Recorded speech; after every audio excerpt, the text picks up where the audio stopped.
আসসালামু আলাইকুম প্রিয় গাইস, কেমন আছেন সবাই? আমি বর্তমানে আপনারা জানেন যে বর্তমানে আমি শ্রীলঙ্কায় অবস্থান করছি। এক সপ্তাহের জন্য শ্রীলঙ্কাতে আসছি।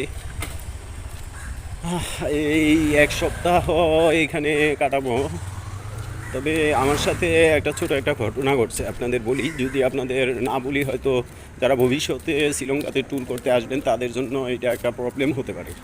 সো আমি এই বিষয়টা শেয়ার করতেছি আপনাদের সাথে।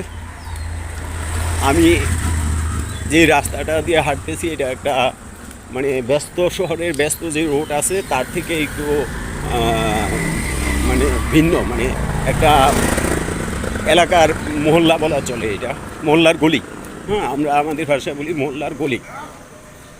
এখন বিষয়টা হচ্ছে যে আমি বাংলাদেশে থেকে গতকালকে আসছি। গতকালকে আসার আগে আমি agoda.com থেকে একটা হোটেল পেইড বুকিং করছি। সেটা হচ্ছে এইখান থেকে আমি যেখানে বর্তমানে আছি ঠিক এইখান থেকে আরও 17 কিলোমিটার দূর।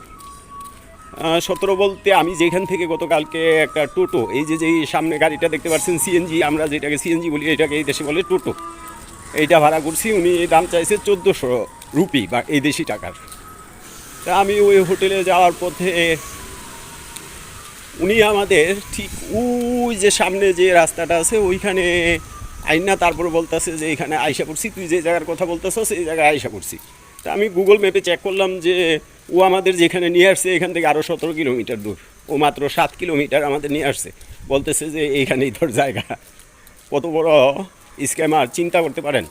তার পরবর্তীতে আমি দেখাইতেছি যে দেখ না, আমার হোটেল এই যে এইখানে, তুই আমাকে এইখানে নিয়ে যাবি। ও বলতেছে না, আমি এটা না, ভাষা বোঝে না, ইংরাজি বোঝে না। ও আবার অন্য লোক ডাইকে আনলো, সে ইংলিশ বোঝে, তারে বুঝাইলাম। এমনিতে আমার ইংলিশ অত একটা ভালো না, তাও ইনশাল্লাহ চলার মতো, বলার মতো, বোঝানোর মতো ইংলিশ বলতে পারি। পরবর্তীতে উনি আমার কথা মানতে নারাজ। উনি বলতেছে আমার ভাড়া দাও। ভাই, 17 কিলোমিটার বাকি আমার হোটেল, আমি এইখানে নামে ওনাকে ভাড়া দিব। তারপরে বলতেছি তুই আমার অন্য একটা সিএনজি ঠিক করে দে, আমি তোর টাকা দিয়ে দিই। ও রাগ করে ঝেং দেখা করলো কি, টাকা না নিয়ে চলে গেল আমাদের ওইখানে ফালায় রেখা। তখন রাত্র বাজে 9টা। এখন রাত্র 9টা বাজে আমরা এখানে কি করি? অন দ্য ওয়ে আমরা কি করলাম, ওইখান থেকে ওইখানেই কাছাকাছি একটা হোটেল নিলাম। হোটেল নিয়ে রাত্রে ওইখানে ছিলাম। ওই হোটেলে ফোন দিলাম, যেই হোটেল আমাদের বুকিং, ওই হোটেলে ফোন দিলাম যাওয়ার জন্য। অন্য একটা সিএনজি ভাড়া করার চেষ্টা করলাম, কিন্তু যে হোটেলে গিয়ে আমরা বুকিং দিছি, মানে পেইড করছি, হোটেল কর্তৃপক্ষ বলতেছে আমাদের হোটেল অলরেডি বুক, কোনো জায়গা খালি নেই, বেড খালি নেই। বললাম যে কেন, আমি তো হোটেল বুকিং দিছি প্লাস পেইড করছি, আমার সিট কোথায়? বলতেছে খালি নাই, সিট বুক ফিল আপ হয়ে গেছে। বললাম তাহলে আমার টাকা রিফান্ড কর। বলতেছে যে আর টাকা রিফান্ড করার সিস্টেম নাই। মানে বুঝলাম যে ওরা একটা স্ক্যামার।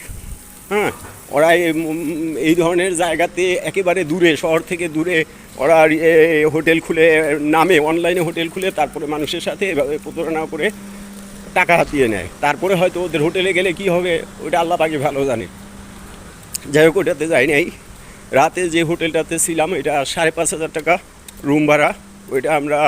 ওইটাতে আবার ওয়াইফাই নাই দেখে আমরা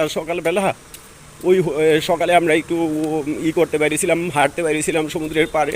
হাঁটতে আমরা 2-1টা হোটেল চেক করলাম যে আশেপাশে কাছাকাছি ভালো হোটেল পাওয়া যায় কি না, যেখানে হোটেলও ভালো হবে প্লাস ওয়াইফাই থাকবে, এই ধরনের ফ্যাসিলিটি থাকবে, আশেপাশে খাবারের হোটেল থাকবে। তা আমরা ওই ধরনের একটা হোটেল পাইও।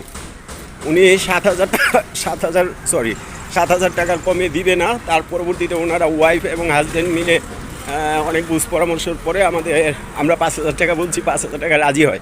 5,000 টাকা রাজি হওয়ার পর আমাদের হোটেলটা কনফার্ম করার পর আমরা যে হোটেলে রাতে ছিলাম ওইটা থেকে লিভ নিয়ে এই হোটেলে আমি এখন যেখানে যাচ্ছি ওই হোটেলে শিফট হয়ে চলে আসি।